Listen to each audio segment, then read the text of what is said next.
Hello guys, hope you're all doing good. நம்ம ஒரு பொண்ணுன்னு சொல்லிட்டு இந்த உலகம் 1000 விஷயத்த சொல்லி கொடுத்தாலும் நான் ஒரு 5 மேஜிக்கல் லைன்ஸை மட்டும் சொல்றேன். இது கண்டிப்பா தெரிஞ்சிருக்கணுமா அப்படின்னு கேட்டீங்கன்னா, இது லேர்ன் பண்ணதுக்கு அப்புறம் உங்களோட லைஃப் எவ்வளவு சூப்பரா மாறுதுங்கிறத மறக்காம கமெண்ட்ல சொல்லிட்டு போங்க. ஸோ மற்றவங்களுக்கும் யூஸ்ஃபுல்லா இருக்கும். First one, no your priorities. நான் ஒரு வீடியோ பார்த்துட்டு இருக்கும்போது ஒருத்தர் ஒரு விஷயத்த சொல்றாரு. இந்த ஏஜ்ல அவங்களோட ப்ரையாரிட்டிஸ் என்னன்னு சொல்லி தெரிஞ்சு வச்சிருக்கிறவங்க தான் லைஃப்ல வின் பண்றான் அப்படின்னு சொல்லிட்டு. இது எவ்வளவு அழகான விஷயம் இல்லையா? இது அழகான விஷயத்தை தாண்டி இதுக்கு பின்னாடி எவ்வளோ பெரிய ஒரு சைக்காலஜி இருக்கு அப்படின்னு சொல்லிட்டு லேட்டரா நானும் ரியலைஸ் பண்ணேன். ஜென்ரலாவே இந்த உலகத்துல 2 விதமான மனுஷங்க இருக்காங்க. ஒருத்தங்க ஃபியூச்சரிஸ்டிக்கான தாட்ல ஓடிக்கிட்டே இருப்பாங்க. இனியொருத்தங்க நாளைக்கு நம்ம இருப்போமா இல்லையான்னு சொல்லி தெரியாதுன்னு சொல்லிட்டு இன்னைக்கு வாழ்க்கையை செம்ம ஜாலியா என்ஜாய் பண்றவங்க. ஆனா நடுவில் ஒரு கேட்டகரி மாட்டும். இன்கேஸ் நம்ம நாளைக்கு இருந்துட்டா என்ன பண்றது, இன்கேஸ் நாளைக்கு இருந்தா என்ன பண்ண போறோம் அப்படின்னு சொல்லிட்டு பயத்திலே வாழ்றவங்க. ஸோ இன்கேஸ் நம்ம நாளைக்கு இருந்தோம் அப்படின்னா நம்ம யாருக்காக இருக்கோம், எதுக்காக இருக்கோம், நம்ம தட்டில் இருக்கிற சாப்பாட்டுக்கு என்ன காரணம், அதுக்கு நம்ம என்ன பண்ணி வச்சிருக்கோம் அப்படின்னு சொல்லிட்டு தெரிஞ்சுட்டாவே நம்மளோட ப்ரையாரிட்டிஸ் தெரிய ஆரம்பிச்சிடும்.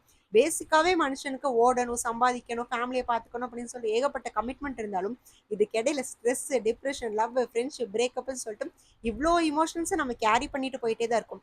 ஆனால் இது எல்லாத்துக்கும் அப்புறமும் நம்மளோட ப்ரையாரிட்டிஸ் என்னன்னு சொல்லி தெரிய ஆரம்பிக்கும் போது தான் நம்மளோட கோல்ஸ் என்னங்கிறது நமக்கே தெளிவாக புரிய ஆரம்பிக்கும். இது எல்லாத்தையும் தாண்டி எல்லா ப்ரையாரிட்டிஸ்க்கும் முன்னாடி உங்களை நீங்கள் ப்ரையாரிட்டைஸ் பண்ணுங்க. Next one, don't repeat the mistakes. இந்த உலகத்துல தப்பு பண்ணாத ஆட்கள்னு சொல்லிட்டு யாருமே கிடையாது. ஆனா நீங்க ஒரு தடவை ஒரு தப்பு பண்ணிட்டீங்க அப்படின்னா அதை 1000 தடவை சொல்லி காட்டுறதுக்கு இந்த உலகத்துல பல பேர் வெயிட் பண்ணிக்கிட்டே தான் இருப்பாங்க. ஆனா அது எல்லாத்தையும் பார்த்துட்டு இதெல்லாம் டாக்ஸிக்கான பீப்புள்ஸ் இருக்கிற உலகம், ரொம்ப ஸ்ட்ரெஸ், டிப்ரெஷன் சொல்லிட்டு இந்த உலகத்தை நம்ம ஒரு நெகட்டிவான தாட் ப்ராசஸ்குள்ள போர்ட்ரே பண்ணி வச்சிருந்தாலும் நீங்க அதை தப்பை ரியலைஸ் பண்ணிட்டு ஒரு மனுஷனா மாறும்போது அதை அக்செப்ட் பண்ற ஆட்களும் இந்த உலகத்துல இருந்துட்டு தான் இருக்காங்க. ஆனா அந்த மிஸ்டேக் எல்லாம் நீங்க அக்செப்ட் பண்ணிட்டு ஒரு ரியலைசேஷனுக்குள்ள வரும்போது உங்க சுத்தி இருக்கிற எல்லா மனுஷங்களுக்கும் உங்க மேல ஒரு நம்பிக்கை வர ஆரம்பிக்கும். ஸோ அது ஒரு பேர்டனா பார்க்காம உங்களோட ரெஸ்பான்சிபிலிட்டியா நினைச்சுக்கோங்க. ஒன்ஸ் நீங்க அந்த மிஸ்டேக்கை ரியலைஸ் பண்ண ஆரம்பிச்சிட்டீங்க அப்படின்னா அகெயின் அதை பண்றதுக்கு நினைக்கவே நினைக்காதீங்க. ஓகே, இவ்வளவு தூரம் பண்ணிட்டோம், ஒரே ஒரு தடவைன்னு சொல்லிட்டு நீங்க அதை ஸ்மோக் பண்றதா இருக்கலாம், ட்ரிங்க்ஸ் பண்றதா இருக்கலாம், லைஃப்ல என்ன தப்பு பண்றதா இருக்கலாம், அதை இன்னொரு தடவைன்னு சொல்லிட்டு நீங்க இதுதான் லாஸ்ட், இதுக்கப்புறம் பண்ண மாட்டேன், இதுதான் லாஸ்ட்னு சொல்லிட்டு நீங்க ஒரு தடவை நினைக்கும் போதும் நீங்க உங்க சுத்தி இருக்கிற எல்லாரோட நம்பிக்கையும் உடச்சுக்கிட்டே தான் இருக்கீங்க. உங்களோட ரெஸ்பான்சிபிலிட்டியை நீங்க அக்செப்ட் பண்ணிக்கவே இல்லைங்கிறது தான் meaning. Third one, be true to at least anyone in your life. இதை நான் எதுக்காக சொல்றேன் அப்படின்னா, ஜென்ரலாவே இந்த உலகத்துல ஒரு தாட் இருக்கும், லாயர்கிட்டயும் டாக்டர் கிட்டயும் எந்த விஷயத்தையும் மறைக்க கூடாது அப்படிங்கிற மாதிரி. உங்க மனசாட்சிக்கு தெரியும் இல்லையா நீங்க யாரு அப்படின்னு சொல்லிட்டு. அந்த மாதிரியான பர்சன் கண்டிப்பா உங்க லைஃப்ல இருப்பாங்க. அந்த பர்சன் கிட்ட உங்களோட பாசிட்டிவ் ஃபேஸை மட்டும் காட்டியிருக்கணுங்கிற அவசியம் கிடையாது.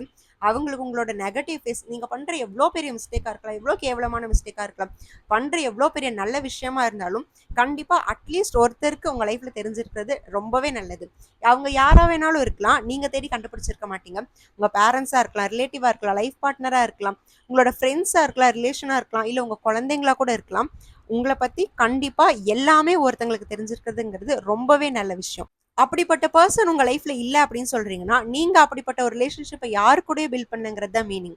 Next one, value the time. இந்த வேல்யூ தி டைம்ங்கிற விஷயத்த மட்டும் நம்ம லைஃப்ல ஓடுறதுக்காகவும் சம்பாதிக்கிறதுக்காக மட்டும் தான் யூஸ் பண்ணிட்டு இருக்கோமே தவிர கூட இருக்கிற மனுஷங்களுக்காக யூஸ் பண்றதே கிடையாது. ஒரு நிமிஷத்தை லாஸ் பண்ணிட்டோங்கிற ரியலைசேஷன் நமக்கு பல மணி நேரம் அப்புறம் தான் வருது. ஆனா என்ன நடந்தாலும் டைமை ரிவர்ஸ் பண்ணி மாத்த முடியாது இல்லையா? இந்த உலகத்துல ஒரு நிமிஷத்தை லாஸ் பண்ணிட்டோம் அப்படின்னு சொல்லிட்டு சக்சஸை லாஸ் பண்ண மனுஷங்களை விட ஒரு நிமிஷம் சொல்லிட்டு டைமை வேஸ்ட் பண்ணி பல வருஷத்தை வேஸ்ட் பண்ணி ரிலேஷன்ஷிப்பை லாஸ் பண்ண மனுஷங்க தான் ஜாஸ்தி. ஸோ இனிமேல் உங்க லைஃப்ல வேல்யூ தி டைம்ங்கிற விஷயத்த எங்க கேட்டாலும் அதை லைஃப்ல ஓடுறதுக்காகவும் சம்பாதிக்கிறதுக்காக மட்டும் கிடையாது, கூட இருக்கிற மனுஷங்களுக்காகவும் தான் அப்படிங்கிற விஷயத்த தெளிவா புரிஞ்சுக்கோங்க. Fifth one, stop over estimate others. இது ஒரு சிம்பிளான லைனா இருக்கலாம், ஆனா இதுக்கு பின்னாடி ரொம்ப பெரிய சைக்காலஜியும் ஒரு சொசைட்டியோட சேஞ்சஸும் இருக்கு அப்படின்னு சொல்லிட்டு நான் நம்புறேன். பிகாஸ் நம்ம முன்னாடி இருக்கிற மனுஷன் பதவினாலேயோ பணத்தினாலேயோ இல்ல வயசுனாலேயோ இல்ல அவங்க கிட்ட இருக்கிற பலத்தினாலேயோ பெரிய ஆளா இருக்கலாமே தவிர எண்ட் ஆஃப் த டே அவனும் மனுஷன் தான் அப்படிங்கறத ஃபர்ஸ்ட் நீங்க ரியலைஸ் பண்ண ஆரம்பிங்க. பேசிக்காவே இந்த ஜென்ரேஷன்ல தன்னை விட பெரிய ஆளை பார்க்கும்போது தான் இவ்வளவுதானா அப்படின்னு சொல்லிட்டு ஒரு இன்ஃபீரியாரிட்டி காம்ப்ளெக்ஸ்குள்ள வர மனப்பான்மை தானாவே வந்துருச்சு. இது எதனால அப்படின்னு சொல்லி கேட்டீங்கன்னா, நமக்கு முன்னாடி இருக்கிற ஜென்ரேஷன் பழக்கி விட்டுருந்தாங்க. நம்ம அப்பாவோ அம்மாவோ யாரா வேணாலும் இருக்கட்டும், நமக்கு முன்னாடி இருக்கிற ஜென்ரேஷன் ஒருத்தங்களை பெரிய ஆளா பார்த்துட்டு தன்னை தாழ்த்திக்க ஆரம்பிக்கும் போது ஆஸ் யூஷுவல் அந்த சொசைட்டியும் அதை ஃபாலோ பண்ண ஆரம்பிச்சிச்சு. அதனால இப்போ அதை அடுத்த ஜென்ரேஷனும் ஃபாலோ பண்ண ஆரம்பிக்குது அப்படின்னு சொல்லிட்டு நான் சொல்றேன். ஸோ நமக்கு முன்னாடி இருந்த ஜென்ரேஷன்ல இந்த சேஞ்சஸ் எல்லாம் நடந்துச்சு அப்படின்னு கேட்டீங்கன்னா கண்டிப்பா கிடையாது. அட்லீஸ்ட் இந்த ஜென்ரேஷன்லயாச்சும் இந்த சேஞ்சஸ் எல்லாம் மாறணும் அப்படின்னு நினைச்சீங்கன்னா கண்டிப்பா ஆப்போசிட்ல இருக்கிற மனுஷன் தான் அப்படின்னு சொல்லிட்டு அக்செப்ட் பண்ண ஆரம்பிங்க. இந்த சொசைட்டியோட சேஞ்சஸ் அப்படிங்கிறது ஓவரால் ப்ராசஸ் கிடையாது இல்லையா? நம்ம ஒருத்தரும் நினைச்சு மாத்துற ப்ராசஸ் தான். இது எல்லாத்துல இருந்தும் நான் என்ன சொல்ல வரேன் அப்படின்னா, give respect and take respect. So நான் சொன்ன இந்த 5 மேஜிக்கல் லைன்ஸ் உங்க லைஃப்ல எங்கேயாச்சும் ஹெல்ப்ஃபுல்லா இருக்கா அப்படிங்கறத கமெண்ட்ல சொல்லுங்க. இந்த வீடியோ பிடிச்சிருந்துச்சுன்னா லைக், ஷேர், சப்ஸ்கிரைப் பண்ணிக்கோங்க. முடிஞ்ச இன்ஸ்டாகிராம்லயே ஃபாலோ பண்ணிக்கோங்க. அதோட லிங்க் சேனலோட பயோல கொடுத்துருக்கேன். வீடியோ பார்த்ததுக்கு தேங்க்யூ. By by.